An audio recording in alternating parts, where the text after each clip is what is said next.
قل يا عبادي الذين أسرفوا على أنفسهم لا تقنطوا من رحمة الله. తమ ఆత్మలపై అన్యాయానికి ఒడిగట్టిన ఓ నా దాసులారా, నా కారుణ్యం పట్ల మీరు నిరాశ చెందకండి. ఇన్నల్లాహ యగ్ఫిరు ذునూబ జమీఆ ఇన్నహు హువల్ గఫూరుర్ రహీమ్. నేను నిశ్చయంగా పాపాలన్నింటినీ క్షమించేస్తాను. నిశ్చయంగా అల్లాహ్ అమితంగా కరుణించేవాడు, అపారంగా క్షమించేవాడు. అల్లాహ్ సుబ్హానహు వ తఆలా ఈ ఆయతలో ఏమంటున్నాడు? ఓ నా దాసులారా, లా తకునతు మిర్ రహ్మతిల్లా, నా కారుణ్యం పట్ల, నా వాత్సల్యం పట్ల, నా దయ పట్ల మీరు నిరాశ చెందమాకండి. నేను మీ పాపాలన్నిటిని క్షమించేస్తాను, మీరేం బాధపడవద్దు, నేను అమితంగా క్షమించేవాడను అని అల్లాహ్ భరోసా ఇస్తున్నాడు దాసులకి. అంతటి కరుణ, అంతటి ప్రేమ, అంతటి వాత్సల్యం, అంతటి దయ అల్లాహ్ వద్ద ఉంది సోదరులారా. అల్హమ్దులిల్లాహ్. కావున అల్లాహ్ సుబ్హానహు వ తఆలా కఠినంగా శిక్షించేవాడు అన్న మాట వాస్తవమే, కానీ ఆయన శిక్ష కంటే ప్రేమ, దయ, జాలి ఎక్కువైనది. ఈ విషయాన్ని మనం గమనించాలి. దైవ ప్రవక్త ముహమ్మద్ రసూలుల్లాహ్ సల్లల్లాహు అలైహి వసల్లం వారి వద్దకి ఒక కడు వృద్ధుడు వచ్చాడు. తెల్లటి వెంట్రుకలు, ముసలితనంతో అతని యొక్క కనుబొమ్మలో కూడా వెంట్రుకలు తెల్లగా తెల్లబడిపోయాయి. చాలా ముసలివాడు.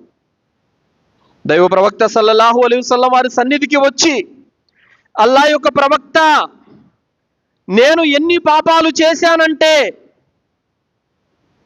లెక్కలేనన్ని పాపాలు చేశాను. ఏనాడు రవ్వంత పుణ్యం కూడా చేయలేదు. నా మనసులో కలిగిన ప్రతి కోరికను నేను తీర్చుకున్నాను. నాకు అవసరమై ఏర్పడిన ప్రతి అవసరాన్ని నేను చేసేశాను. హలాలం లేదు, హరామం లేదు. కంటికి కనిపించిన ప్రతి పాపాన్ని నేను చేశాను. ప్రతి పాపానికి నేను ఒడిగట్టాను. ఎన్ని పాపాలు నేను చేశానంటే, నా పాపాలన్నీ ఈ భూలోకంలో ఉన్న మనుషులందరికీ పంచిపెడితే ఆ పాపాల వల్ల వాళ్ళు సర్వనాశనం అయిపోతారు. అన్ని పాపాలు నేను చేశాను. మరి నా పాపాలకు ప్రాయశ్చిత్తం ఏదైనా ఉందా ప్రవక్త అని చెప్పి అడిగాడు. ప్రవక్త సల్లల్లాహు అలైహి వసల్లం వారు అన్నారు, మరి నువ్వు ఇస్లాం స్వీకరించావా అని అడిగారు. అల్లాహ్ యొక్క ప్రవక్త, నేను స్వీకరించాను. అయితే నీ పాపాలన్నీ పుణ్యాలుగా మారిపోయాయి, వెళ్ళి సత్కార్యాలు చేసుకోపో అన్నారు. సూర ఫుర్ఖాన్ అల్లాహ్ సుబ్హానహు వ తఆలా ఏమంటున్నాడు? ఇల్లా మన్ తాబ వ ఆమన వ అమిల అమలన్ సాలిహన్ ఫౌలాయిక యుబద్దిలుల్లాహు సయ్యాతిహిం హసనాత్ వ కానల్లాహు గఫూరర్ రహీమా.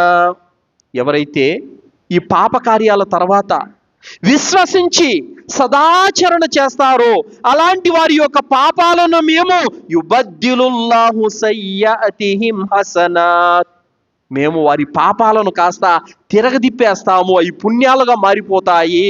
నిశ్చయంగా అల్లాహ్ అమితంగా క్షమించేవాడు, పాశ్చాత్తాపాన్ని స్వీకరించేవాడు.